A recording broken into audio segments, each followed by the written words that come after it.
தமிழகத்தினுடைய தொழில் வளர்ச்சிக்கு நம்ம என்ன பண்ணணும்னு நினைக்கிறோம்? ஐடி பாலிடெக்னிக்ஸ் அண்ட் இன்ஜினியரிங் ஸ்டூடெண்ட்ஸ்க்கு எம்ப்ளாய்மெண்ட் வர மாதிரியான இண்டஸ்ட்ரீஸ் கொண்டு வரலாம். நல்லா ஃபுல்ஃபில் பண்ணுவாங்கன்னு ஒரு நம்பிக்கை இருக்குது. கேரளாவில் 100% லிட்ரஸி இருக்குது, தமிழ்நாட்டில் 80% இருக்குது அப்படின்னு சொல்கிறாங்க. அதை இம்ப்ரூவ் பண்ணணும். ஒரு பழசான விஷயத்தை பற்றி பேசாமல் நம்ம என்ன பண்ணி அவங்கள வந்து நம்ம நாட்டுக்கு கொண்டு வரலாம், நம்ம நாட்டோட பொருளாதார வளர்ச்சியை வந்து எப்படி இம்ப்ரூவ்மெண்ட் பண்ணலாம் அப்படின்றத பற்றி நம்ம புதுசாக கொண்டு வரோம். ஃப்ரெஷர்ஸை மட்டும் வெல்கம் பண்ணாமல் எக்ஸ்பீரியன்ஸ் பீப்புளையும் கொஞ்சம் வெல்கம் பண்ணால், இந்த மாதிரி வர புது செக்டார்ஸ் மூலமாக எக்ஸ்பீரியன்ஸ் பீப்புளையும் வெல்கம் பண்ணால் அவங்களோட கரியர் க்ரோத்தும் இன்னும் நல்லாயிருக்கும். இவங்க ஆட்சியாக இருந்தாலும் சரி, அடுத்து வர ஆட்சியாக இருந்தாலும் சொல்லி இதை ப்ராப்பராக பண்ணாலே போதும்.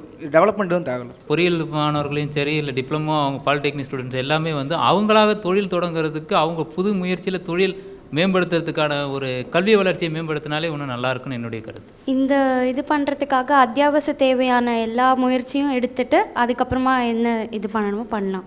சரி, உங்களுடைய கருத்து என்ன?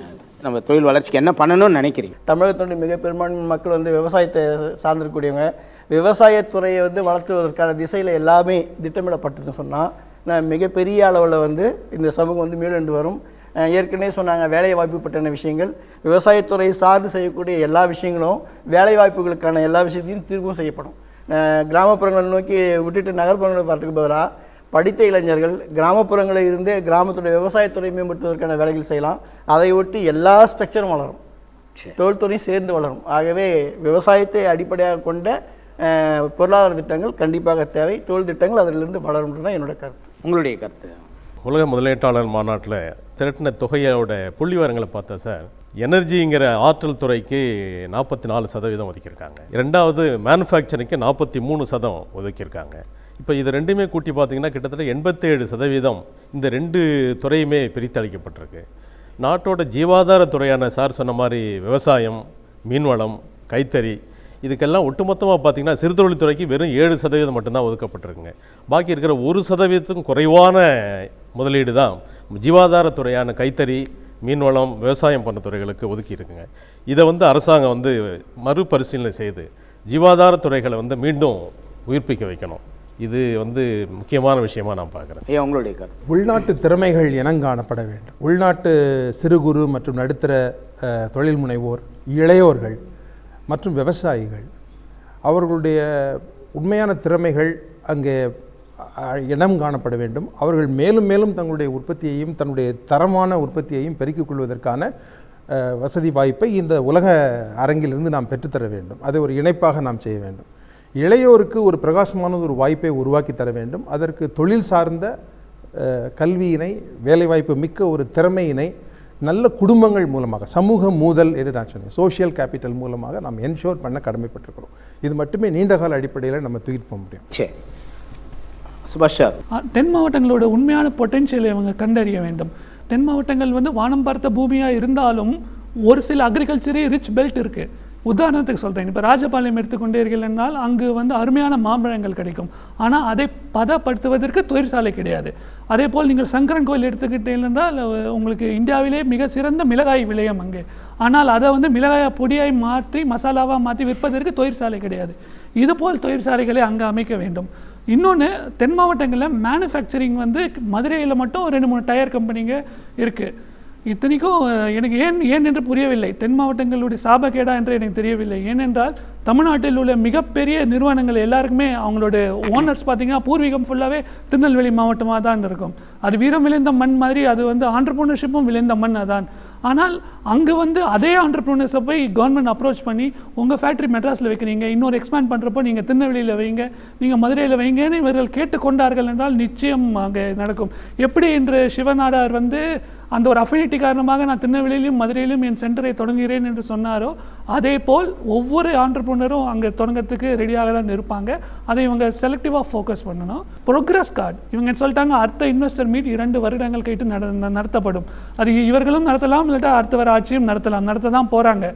அப்படி இருக்க பட்சத்தில் எவ்ரி 3 months எந்தெந்த ப்ராஜெக்ட்ஸ் வந்து நாங்கள் வந்து அப்ரூவல் கொடுத்துருக்கோம், இந்தந்த ப்ராஜெக்ட்ஸ் இந்தந்த நிலைமையில் இருக்குன்னு ஒரு ப்ரோக்ரஸ் கார்டு, ஒரு ப்ரோக்ரஸ் ரிப்போர்ட் மாதிரி கொடுத்தாங்கன்னா ரொம்ப நல்லா இருக்கும். ராஜஸ்தான், மத்திய பிரதேஷ் போன்ற மாநிலங்கள் சமீப காலமாக ஒரு 1.5 வருஷமாக நிறைய இன்வெஸ்ட்மெண்ட் அவங்க இருக்கிறாங்க. அதுக்கு காரணம் அவங்க வந்து லேண்ட் ரிஃபார்ம்ஸும் லேபர் ரிஃபார்ம்ஸும் கொண்டு வந்துட்டாங்க. இங்கேயும் அதுபோல் லேபர் ரிஃபார்ம்ஸ் கொண்டு வரணும்.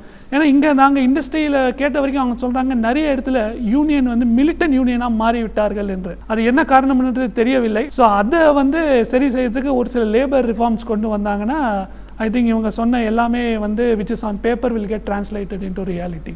இதுதான் நான் ஃபீல். திரு அருண்குமார் இது முழுவதும் வருவதற்கு என்ன பண்ணுவேன்? இல்லை, ரெஸ்பான்சிபிலிட்டி வந்து டாப் லெவல்லேருந்து பெர்குலேட் ஆகணும் சார். என்னதான் இருந்தாலும் இப்போ அனௌன்ஸ்மெண்ட்லாம் பண்ணால் கூட அந்த இம்ப்ளிமெண்டேஷன்றது வந்து பியூரோக்ரஸி கிட்ட இருக்குது. என்ன ஐஏஎஸ் ஆஃபீஸர்ஸ்லேருந்து டிபார்ட்மெண்ட் ஹெட்ஸ் கிட்டேருந்து எல்லாருக்கிட்டையும் இருக்குது. அவங்களோட எந்தூசியாசம் வந்து டெஃபினட்டாக it will go in a long வே.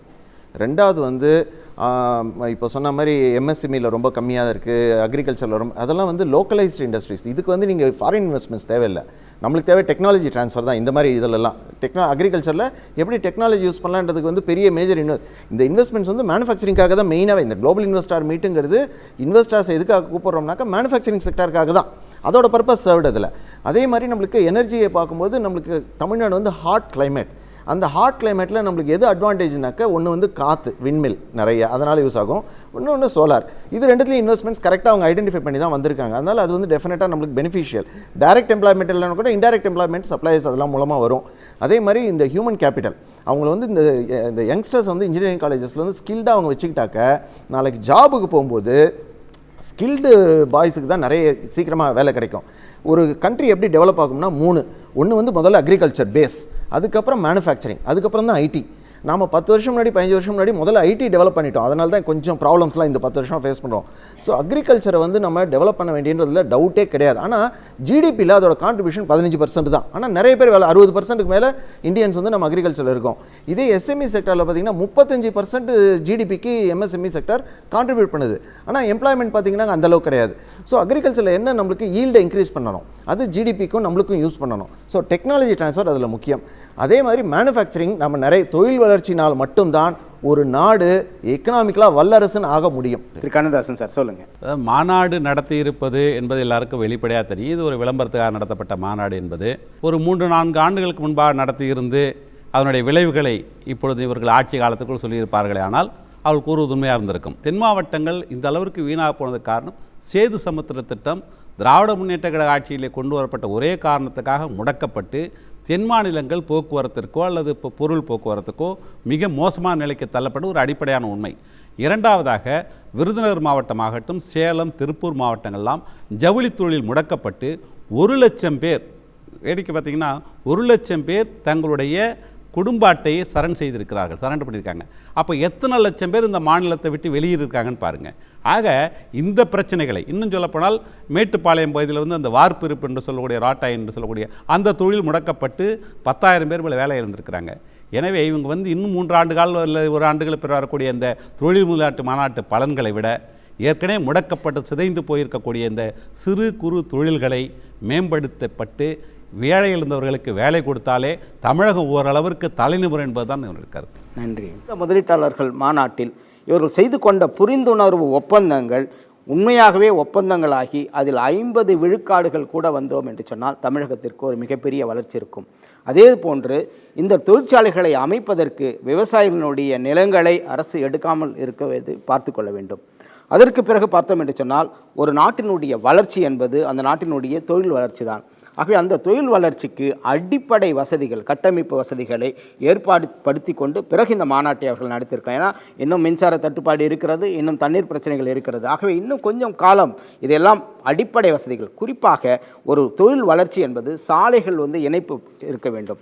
இந்த துறைமுக சாலை, அந்த பாலம் வந்து ஒரு மிகப்பெரிய தாமதம் ஒரு அரசியல் காரணத்தினால நிறுத்தப்பட்டிருப்பதனால அதில் கூட ஒரு அரசியல் காரணம் இருப்பதாக. ஆகவே இதையெல்லாம் வைத்து பார்க்கின்ற போது முத்தமிழ் அறிஞர் சொன்னது போல 4 ஆண்டுகளாக தூங்கிவிட்டு திடீரென்று விழித்து கொள்கிறார்கள். கிராமத்திலே ஒரு பழமொழி சொல்வார்கள், தும்பை விட்டு வாழை பிடித்த கதையாக என்று.